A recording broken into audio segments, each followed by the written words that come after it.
साथियों, गेहूं की बिजाई का जो सिलसिला है वह शुरू हो चुका है लगभग अक्टूबर लास्ट से, और यह प्रथम नवंबर चलने लग गया है। और लास्ट नवंबर या कहें तो 15 दिसंबर तक गेहूं की बुआई का सिलसिला जारी रहेगा।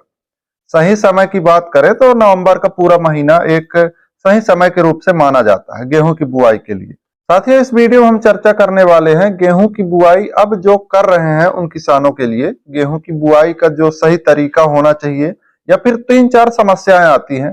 पहली समस्या, हम गेहूं की बुआई कर देते हैं, उसके बाद गेहूं उगने के साथ साथ खरपतवार भी उग जाता है, तब क्या करना चाहिए। या फिर गेहूं की बुआई करते हैं, जैसे गेहूं उगता है 2 सेंटीमीटर 3 सेंटीमीटर या 2 इंच 3 इंच का होता है, उसी समय पौधा पीला हो जाता है। अब पौधा अगर पीला हो गया तो उत्पादन में भी हमारा या फिर गेहूं के जो ग्रोथ है उसमें भी गिरावट देखने को मिलता है। अब कहने की बात है कि हम 25 क्विंटल 30 क्विंटल प्रति एकड़ उत्पादन ले लेते हैं, यहाँ लगभग लगभग औसतन उत्पादन लगभग 15 से 20 क्विंटल के आसपास प्रति एकड़ देखने को मिलता है गेहूं का। आप किसी भी एरिया में जाएंगे, औसतन उत्पादन आपको 15 से 20 के आसपास देखने को मिलेगा।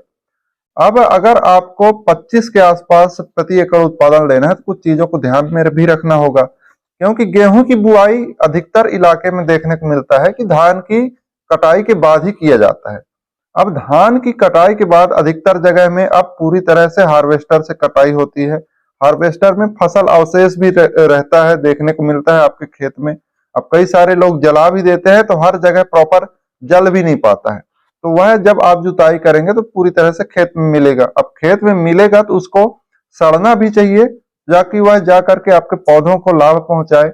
अब इस प्रकार में क्या होता है, जैसे आप जो फसल अवशेष है उस खेत में मिला दिए हैं, तो जो भी बैक्टीरिया जीवाणु आपके जो फसल अवशेष है उसको गलाने का कार्य करेंगे, तो वह पूरी नाइट्रोजन जो आपके जमीन पर है या फिर वह पूरे नाइट्रोजन पर डिपेंड रहते हैं, तो जो नाइट्रोजन है वह आपके फसल अवशेष को गलाने का कार्य करते हैं।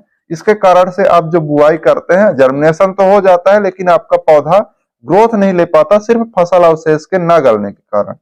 इसके लिए आपको लगभग शुरुआती अवस्था में 20 से 25 किलोग्राम यूरिया पहले बुआई से पहले ही डाल करके अंतिम जुताई कर देना चाहिए, जिससे आपका जो भी बैक्टीरिया नाइट्रोजन ले तो यूरिया से ले या फिर मिट्टी से ले, तो उस जब आप पौधे की या फिर बीज की बुआई करेंगे तो आपके बीज को या पौधे को ज्यादा समस्या न देखने को मिले आपके नाइट्रोजन के चलते, मतलब कि वह पौधा सुरक्षित और स्वस्थ विकास करे। ये तो हुआ बीज जर्मिनेशन के बाद जो पीला पड़ जाता है पौधा, उसका जो कारण क्या है और उसका इलाज एक तरह से कहें तो कुछ जगह ऐसा भी होता है कि आपके खेत में फसल अवशेष नहीं रहता है, फिर भी आपका जो बीज है वह जर्मिनेशन लेकर के पीला पड़ जाता है, तो उसमें माइक्रोन्यूट्रिएंट्स की कमी रहती होगी, तो उसके लिए आपको माइक्रोन्यूट्रिएंट्स बुआई के समय ही डाल देना रहता है।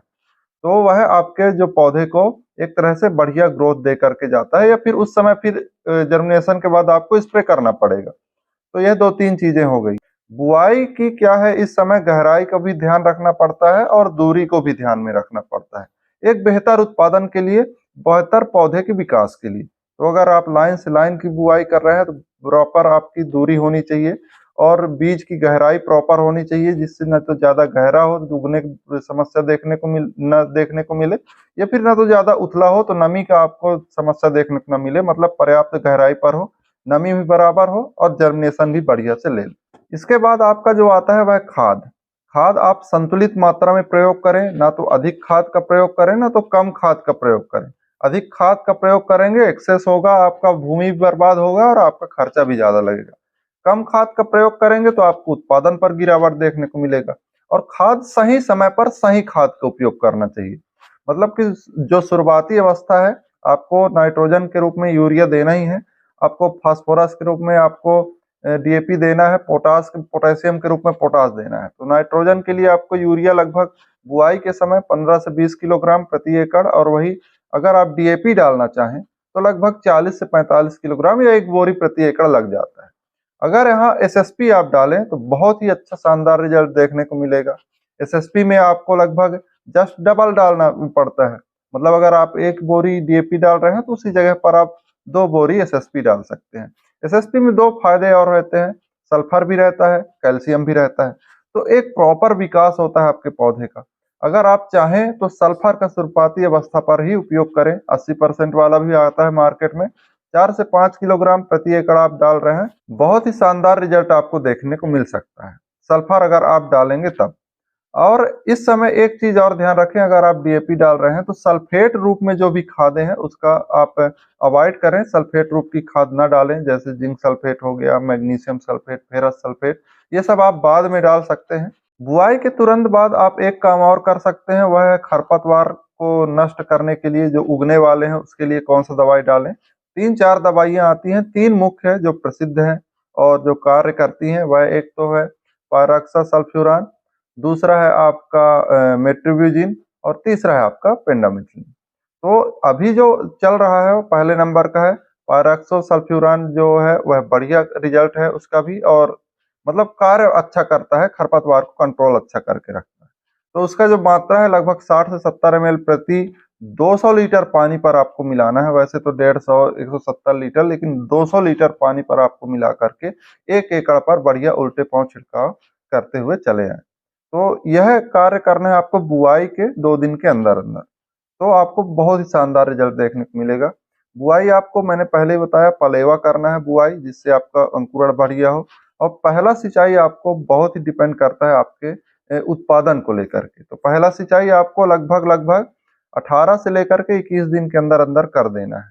तो अगर इसके लिए आप पहला सिंचाई कर रहे हैं तो हल्की सिंचाई भी करना रहता है उस समय। तो हल्की सिंचाई के लिए खेत में क्यारियां जरूर बना लें। लगभग अगर आपका 1 एकड़ का इकट्ठा प्लॉट है तो लगभग 5 से 8 क्यारियां या 10 क्यारियां बना सकते हैं, जिससे आप हल्की सिंचाई की ओर अग्रसर हो सकते हैं। मतलब एक तरफ से अगर आप 1 एकड़ को पलाएंगे तो उसमें से एक तरफ से पानी जाएगा तो मिट्टी क्या है गलते भी जाता है। इससे आपका हैवी आपका इरिगेशन हो जाएगा, जिससे आपका पौधा थोड़ा पीलापन ले लेगा, मिट्टी टाइट हो जाएगी, ग्रोथ नहीं हो पाएगा।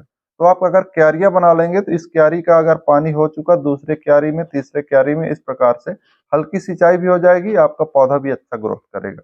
तो बुआई का जो सही तरीका है यही है। अगर आपको अच्छा लगा हो यह तरीका तो आप आजमाएं जरूर, और अगर आप आजमाते आ रहे हैं तो कमेंट बॉक्स में जरूर बताएं, या फिर आपके यहाँ किस प्रकार से बुआई किया जाता है कमेंट में जरूर बताएं, और आप कहाँ से हैं, कितना उत्पादन लेते हैं, यह जरूर लिखें।